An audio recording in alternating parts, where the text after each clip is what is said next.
All right, what's up, everybody? It's your boy Akeem, and welcome to this blog. Here to give you one last scout report for today on another player headed towards the 2016 NFL Draft.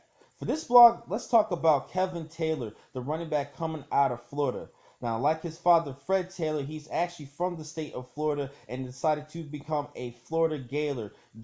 Now, Fred Taylor rushed for 11,695 yards on the ground in the National Football League, and Kelvin's looking to duplicate at least those numbers in his career in the National Football League. But we'll see what happens. Now, actually, let's talk about his career as a Florida Gator for Kelvin Taylor. Kelvin actually had two inconsistent seasons in 2013 and 2014 before finally emerging as a premier back in 2015, in which he went on to rush for over 1,000 yards and 150 yards receiving this past season. Now let's talk about his strengths and weaknesses. First, his strengths. He does have the vision to actually find the daylight in running the football well. Thus, he makes quick decisions in running the football, and he is a self-determined back. He definitely tries to give you those tough yardage on the ground, in which we have seen this past season when he had 13 rushing touchdowns. Now, another thing that I do like about him, and what I love most about him, is his ball security. And 510 touches in his career, he has zero, yes, zero fumbles in his career, which is a great thing, a great trait for a running back to have. Great ball security, so that means coaches is definitely going to give him opportunities to touch the football because they can depend on him not fumbling and committing any turnovers. Now, even though he has a great strength into having ball securities, he does have some weaknesses though.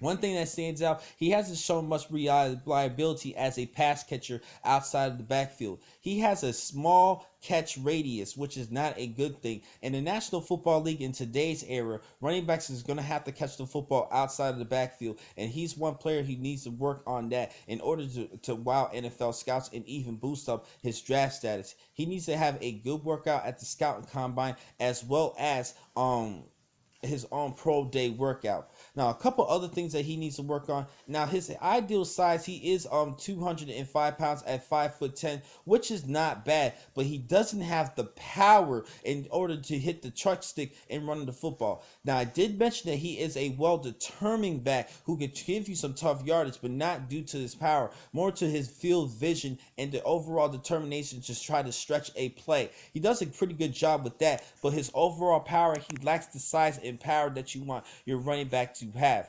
Now, my personal opinion, I do not really think that he should have came out as a junior. I think he should have stayed for one more season, try to bulk up a little bit, or even show more as a workhorse of a back and become a better back in 2016. He only averaged 4 yards per carry this past year, but he did give you 13 rushing touchdowns this season. And I think that's pretty good numbers to have, especially with a struggling Florida Gator offense. I will give him credit with that, but I think he should have stayed for one more season.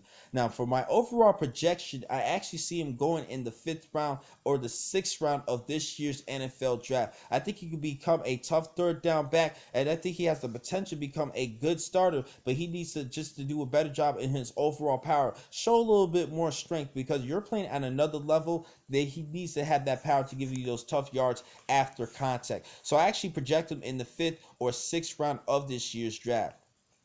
Now, the next time I'm going to catch you guys will be tomorrow, in which I will post up more scout reports. Thank you for watching today's reports. I'm your man, Akeem McCall. Be easy.